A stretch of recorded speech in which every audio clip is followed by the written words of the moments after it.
स्थानिक स्वराज्य संस्थांच्या मतदारसंघातील विधान परिषद निवडणुका चांगलीच चर्चेचा विषय बनत चालली आहे। नाशिकमधील अपक्ष उमेदवार गोकुळ गीते यांची बंडखोरी शमवण्यासाठी मंत्री गिरीश महाजन आणि उदय सामंत यांनी शक्य तितके प्रयत्न करूनही गोकुळ गीते हे निवडणूक लढवण्याच्या भूमिकेवर ठाम आहे। मंत्री गिरीश महाजन आणि उदय सामंत यांच्या पाठोपाठ आता उमेदवार नरेंद्र दराडे यांचे बंधू आमदार किशोर दराडे यांनी देखील आज सकाळीच गोकुळ गीतेंची भेट घेतली। गोकुळ गीते यांच्या निवासस्थानी झालेल्या भेटीत गीते आणि दराडे यांच्यात बंद दाराआड चर्चा झाली। यानंतर त्यांनी माध्यमांशी संवाद साधताना गोकुळ गीते हे देखील माझे छोटे बंधू आहेत, यावेळी मी त्यांना विनंती केली की मोठे बंधू निवडणुकीसाठी उभे आहेत, त्यांना मतदान करा असे सांगितलं। मुळात गणेश हा माझा छोटा भाऊ आहे आणि माझ्या भाऊजाईला विनंती करणार, ते मतदार आहे, मत मागण्यासाठी आलो आहे। त्यांना रिक्वेस्ट केली की माझे मोठे बंधू नरेंद्र दराडे उभे, यांना मतदान करा, युतीचा धर्म पाळा, आणि ही विनंती करण्यासाठी मी आलो।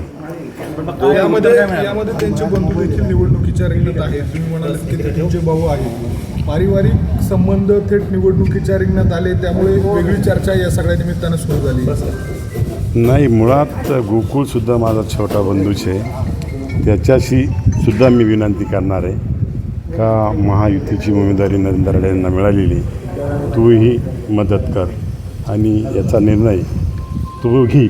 पण मागच्या 3 ते 4 दिवसापासून अगदी मंत्री गिरीश महाजन असतील, उदय सामंत असतील, दादा भुसे असतील, सर्वांनी गोकुळ गीते यांची भेट घेतली, त्यांची मनधरणी करण्याचा प्रयत्न केला, देखील ते निवडणूक लढवण्यावर ठाम आहे। आता तुम्ही त्यांच्या बंधूंच्या भेटीसाठी येतात। मुळात उमेदवार पक्षाचा आहे, मंत्री महोदयांना ती जबाबदारी असते। अख्ख्या महाराष्ट्रामध्ये युतीमध्ये सगळे 17 जागा लढत आहे, आणि हे काय नाशिक जिल्ह्यातच मंत्री आले असं नाही, पूर्ण जिल्हाभर मंत्री जात आहे ना, प्रत्येक जिल्ह्यात मंत्री जात आहे, त्याच्यामुळे त्यांची ती जबाबदारी असते, ते पार पडतात। परंतु नाशिकची मोठं आव्हान वाटतंय नरेंद्र दराडेंना। नाही, हे आव्हान वगैरे असं काही म्हणता येणार नाही, पण ठीक आहे, त्या संदर्भात आव्हान वगैरे काय म्हणता। ज्या वेळेला तुमचा आणि त्यांचा एक व्हिडिओ समोर आलेला होता, ज्यामध्ये तुम्ही त्यांना विनंती करत असताना तुम्ही म्हातारा झाला का असं म्हणून देखील उल्लेख केलेला होता, त्याचा नेमका काय अर्थ होता?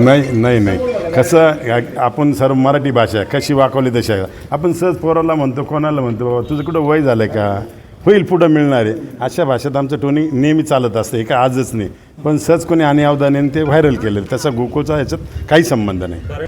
मात्र यानंतर गोकुळ गीते आपल्या निवडणूक लढवण्याच्या भूमिकेशी ठाम असल्याची माहिती मिळते। मात्र मंत्री गिरीश महाजन, उदय सामंत, दादा भुसे आणि आमदार किशोर दराडे यांच्या मनधरणीनंतर गोकुळ गीते आपल्या निवडणूक लढवण्याच्या भूमिकेवर ठाम असल्यामुळे नाशिकमध्ये आता दराडे विरुद्ध गीते अशी थेट दुहेरी लढत होणार असल्याची चर्चा। मात्र काल मंत्री गिरीश महाजन यांनी माध्यमांशी संवाद साधताना आज यावर सकारात्मक तोडगा निघणार असल्याचं सांगितलं। गीते यांची मनधरणी करण्यात महायुतीला यश मिळणार का, हे पाहणं महत्त्वाचं असणार आहे। 9 न्यूज महाराष्ट्रासाठी प्रतिनिधी इसाक कुरेशी, नाशिक।